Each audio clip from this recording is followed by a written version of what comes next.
Hola, hoy en Retrologando vamos a repasar la obra narrativa que hay traducida, no muy extensa en número, pero sí muy importante en calidad, de ese gran autor checo, fundamental en mi opinión, para entender la literatura universal del siglo XX, que es Pavel Kohout.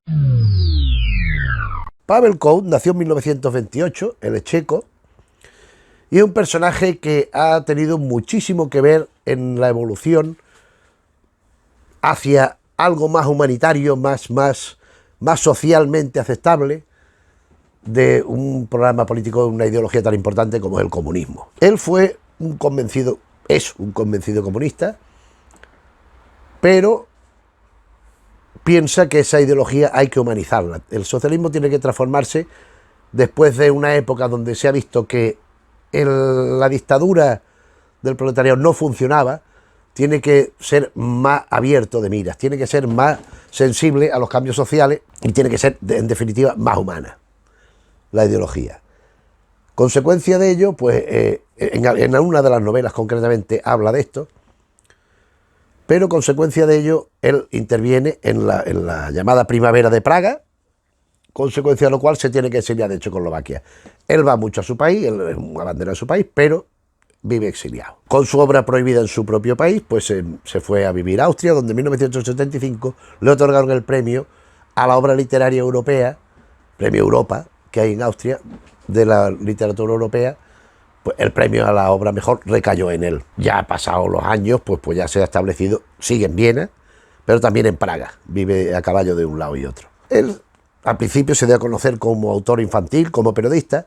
Siempre desde jovencito, él de adolescente le pilló pues la Segunda Guerra Mundial, bueno, adolescente con 18 años, 17, 18 años, y él se alineó con el comunismo, con el estalinismo en particular, pero después fue evolucionando, como he dicho, hacia un socialismo más libre, con la mano más abierta y menos dictatorial, lo que le llevó no pocos problemas. Y eso le daba problemas, pero también le ayudó, porque cuando a los años, pues después de la Segunda Guerra Mundial, alrededor de 1949-50, él fue agregado cultural checo en Moscú. O sea, porque es que era un hombre plenamente integrado en el sistema, de allí, comunista, donde estaba Checoslovaquia, adscrito a todo lo que era la URSS y todo eso. Y él, a pesar de su no pacto, de ese comunismo reformista que podríamos denominar que él apoyaba, pero también era dentro del comunismo. Entonces había quien lo veía mejor, que lo veía peor, hasta que ya llega el momento en que la Carta de los 77, famosa, y ya, que ahora aludiremos a ella. Entonces él en Praga se dedicó al teatro, él llegó a dirigir un teatro, que es el segundo teatro más importante de Praga, donde estrenaba sus propias obras. Llegó a ser el segundo autor más estrenado en Praga. Aquí he apuntado algunos de los títulos, porque yo no conozco. Pues Pobre asesino, Guerra en el tercer piso, Viaje alrededor del mundo en 80 días, Un amor así, Juego de Reyes o Cianuro a la hora del té. Son algunos de las obras que estrenó en esto que se llama, el teatro se llama Vinohradske Divadlo. Vinohradske Divadlo es el nombre de este teatro, que es tan importante. Fue muy amigo del también dramaturgo, y que a la sazón fue presidente de checo, Václav Havel, con el que también compartió ideología política. O sea, las mismas inquietudes eran por los dos. Uno llegó a ser presidente, el otro se tuvo que exiliar por su actitud frente al comunismo. Pero bueno, vamos con su obra literaria. Él, después de una serie de adaptaciones de obras, como por ejemplo La guerra de las salamandras de Karel Čapek, La vuelta al mundo en 80 días, Julio Verne, que ya había hecho también una especie de versión teatral, El buen soldado Sviet de Jaroslav Hasek, él ya inicia su andadura particular con Cabeza abajo, donde ya encontramos una figura a la que se enfrenta el totalitarismo, el gobierno plenipotenciario. Resulta que Cabeza abajo es un profesor de gimnasia, bueno, pues que está allí es profesor, él ejerce, y vence a la ley de la gravedad. Consigue vencer a la ley de la gravedad y a caminar por los techos. Entonces, ¿qué pasa? Que los gobiernos ven que eso puede ser subversivo. Y empiezan a acosarlo, empiezan a interrogarlo y a ver cómo ha hecho esto, porque esto, y con qué finalidad. Entonces esta novela, pues evidentemente sigue un poco el rastro, la estela iniciada por Kafka, ¿verdad?, su compatriota, porque aquí no es una novela lineal, es una novela como en fragmentos, donde desde un individuo que se limita a esto, a a andar cabeza abajo, como alude el título, en el original sería el libro blanco el título, pues viene siendo pues perseguido, acosado por las autoridades, pues, como elemento subversivo por el hecho de hacer algo que va contra la normalidad. Es un libro muy interesante y que ya demuestra pues, la tendencia del autor, ¿no? La segunda novela que vamos a hablar es La Verduga. La Verduga es otro ataque al sistema, esto es una farsa también dentro del absurdo, como género que podíamos definir la novela. Esta fue el Gran Premio del Estado austríaco a la literatura europea. Esta es la del premio, donde resulta que ese Estado omnipotente, ese Estado que nadie le pone fisura, deshumaniza al hombre, lo aliena, al hombre y a la mujer, al ser humano, y le va dando claves de cómo tiene que actuar. Entonces, en esta situación, esta verduga es una muchacha que lo que va es una academia de verdugos. Hay una academia de verdugos. Entonces ella va allí de alumna para ver lo que es la preparación para matar, ¿no? Que es lo que quiso un poco plantear el autor con esta novela. Entonces, aparte de eso, de un poder absoluto que dispone como quiere, también la capacidad del ser humano de adaptarse y de hacer una cosa u otra, ¿no? Según no solo su tendencia natural, sino las circunstancias que le vengan impuestas de fuera. Entonces aquí aparece también una serie de casos que estuvo el propio Cobot pues indagando, investigando durante 7 años que habían sucedido en Praga, de manos del gobierno comunista y de esta especie de empleados asesinos que eran los verdugos, y cómo es que la clave de la novela, aparte de esto que acabo de decir del totalitarismo, del ser humano, cómo puede pues asumir lo que le viene impuesto y cómo va reaccionando, a mí lo que me parece muy importante es la preparación para matar, la clave para matar, ¿no? Eso es muy significativo en La Verduga. La siguiente novela es otra novela sobre un personaje extraño, un personaje con un don peculiar, que es El beso de Clara.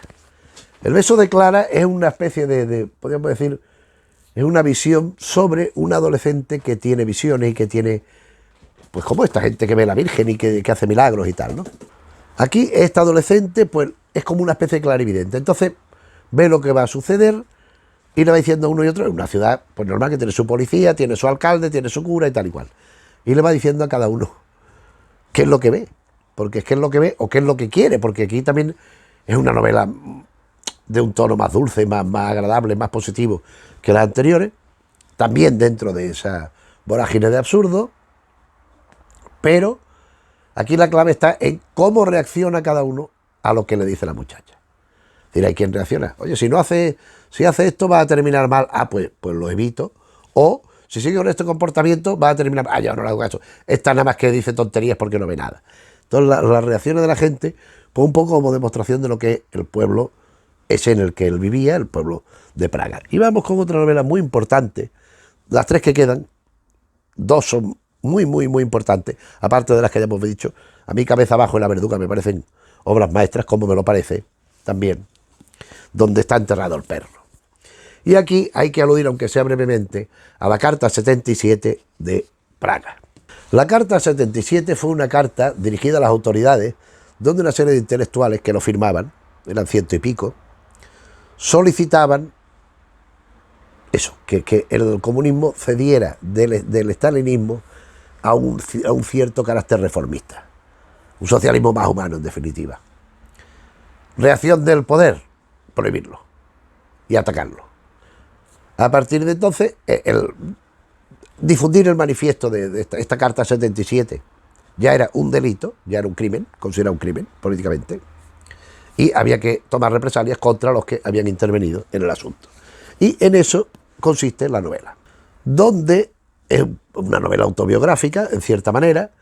El autor nos cuenta pues las prohibiciones que hay sobre, no ya solamente el manifiesto, sino sobre la obra de los autores que han firmado, las prohibiciones de cosas, las represalias, cómo le quitan la casa, y él se va sintiendo cada vez más un extranjero en su propia ciudad. Y como nadie habla con él, por miedo a que puedan represaliarlo por tener tratos con él habla con el perro, lo que concluye con el envenenamiento intencional del perro. Entonces hay una especie de línea policíaca para averiguar una serie de cosas, entre otras quién ha sido el que ha hecho esto, pero en definitiva lo que nos transmite es la imposibilidad de poder sobrevivir en condiciones de una mínima dignidad en un estado totalitario cuando uno no está de acuerdo, no comparte esa idea y lo expresa, aunque sea de forma más o menos sutil, más o menos tampoco formando manifestaciones, aunque aquel manifiesto, aquella carta sí se puede entender un poco así, pero no siendo un contrarrevolucionario, podemos decir, porque él era un convencido del comunismo, es un convencido del comunismo, porque sigue vivo. La penúltima novela, a mí personalmente es la primera que yo leí y la que me fascinó y me hizo interesarme por este autor, y la hemos recomendado aquí en un short, por cierto, La hora estelar de los asesinos. Esto es una maravilla, esto es una novela extensa, como se ve, donde se mezcla de forma indisoluble la novela histórica con la novela policíaca. Resulta que estamos en 1945, el ejército comunista ruso a las puertas de Praga, y empieza a haber un asesino en serie que va cepillándose, va cargándose a viudas en Praga.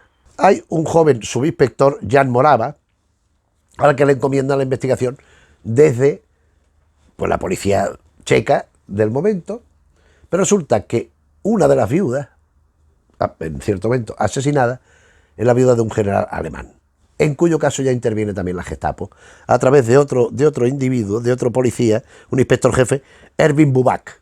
Erwin Buback es el clásico nazi, el clásico policía duro, el clásico policía que no se anda con tonterías, y con Morava hacen una especie de dúo que van investigando. Porque por un lado, Morava sí que sigue el caso policial más que de otra cosa, pero el alemán lo que va aprovechando también es para ir liquidando pues movimientos clandestinos, elementos disidentes, resistentes que hay por allí. Se va utilizando el crimen para sus propios intereses de los nazis. Entonces aquí hay una cuestión que cómo va cambiando el asunto.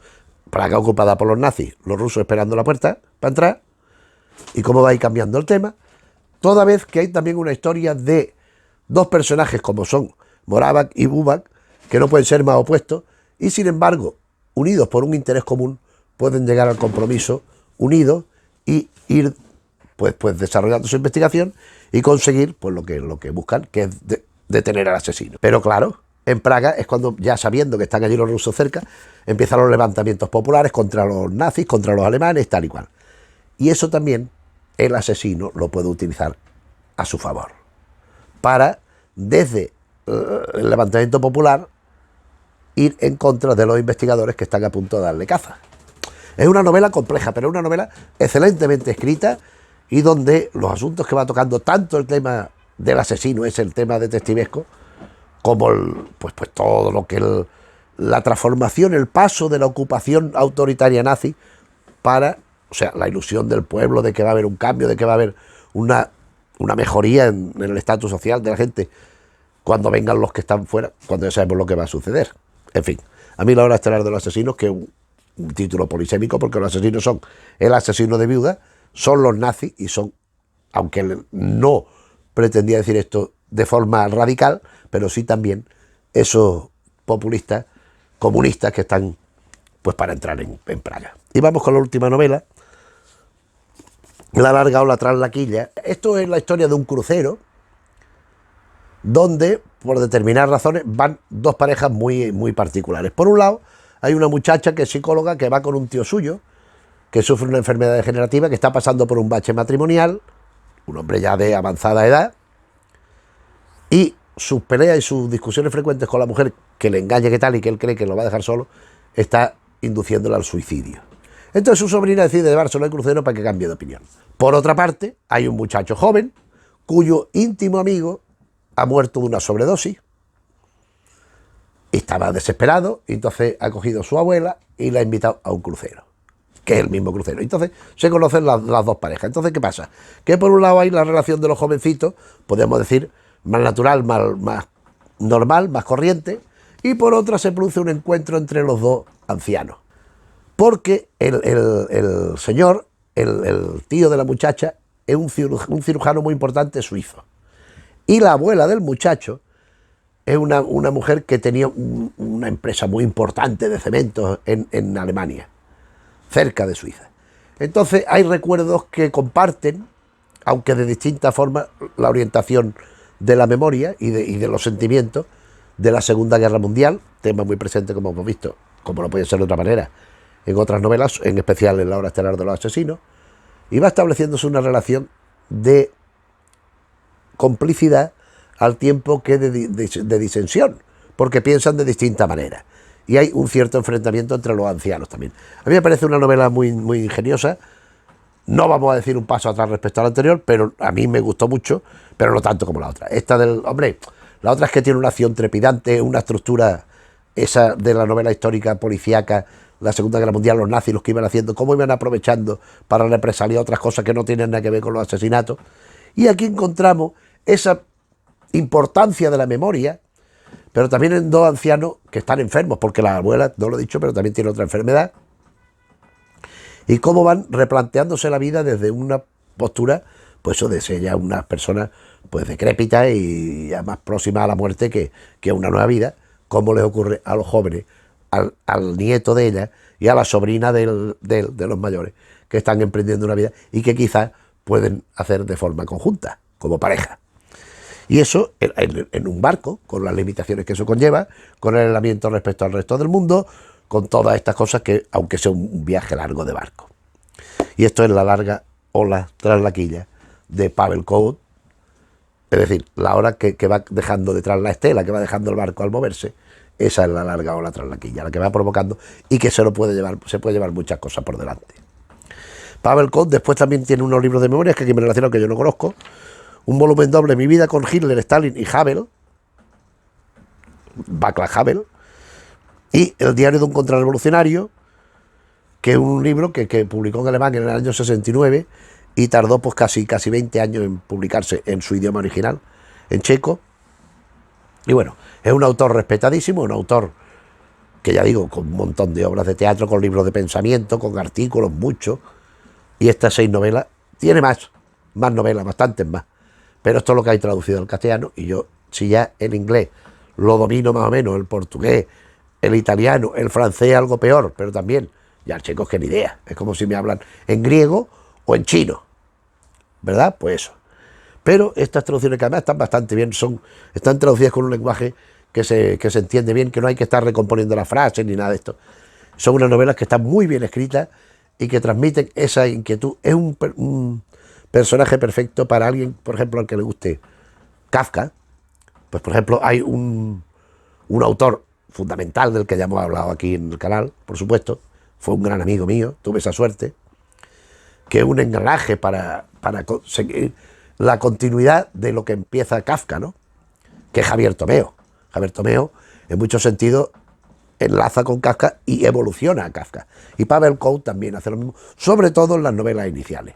En Cabeza Abajo, en La Verduga, vamos viendo cosas que en un principio, sobre todo en Cabeza Abajo, ¿a dónde llevan? Es como el proceso de Kafka. ¿Por qué ha sucedido esto? La metamorfosis. ¿Por qué sucede esto? ¿Y a dónde lleva esto? ¿No? Pues algo parecido. Pavel Kout, un resistente, un humanista, creo yo, un hombre que cree en que el ser humano es bueno, que merece la pena la bonomía, la bondad del ser humano como tal, y a través de un régimen, una ideología, un sistema político que potencie el humanismo, como debe ser la igualdad que pregona el comunismo, pero más flexible y desde luego mucho más humanitario que era la dictadura stalinista. Ya hemos dicho eso, esa postura vital le ha llevado a tenerse que exiliar, a prohibiciones de sus libros publicarlo en su idioma, de publicar en su país, de ni siquiera, no ya publicar, es que ni siquiera poder vender, o sea, cosas publicadas que se pudieran vender también estaba prohibido, en fin, y por eso tuvo que desplazar a Viena y ya con los años pues ha ido pudiendo contemporizar. Y de eso es lo que hemos venido a hablar hoy. Espero que si conoces esta obra, en mi opinión, maravillosa, pues que te haya refrescado la memoria, porque no es muy reciente, estas novelas no son muy recientes, pero son, en mi opinión, muy importantes, muy notables, y bueno, pues si las conocías, pues haberte recordado por algunas de las sensaciones que produce su lectura, que no las conoces, pues invitarte a leerlas, por lo menos alguna de ellas, porque según los intereses puede gustarte más una que otra, como es natural. Y bueno, pues en cualquier caso, si el vídeo te ha parecido bien, te agradeceremos que le dejes al icono del me gusta. Si te interesan los temas que tocamos un día y otro en el canal, que te suscribas si aún no lo has hecho. Y nada más, gracias por estar ahí. Un saludo.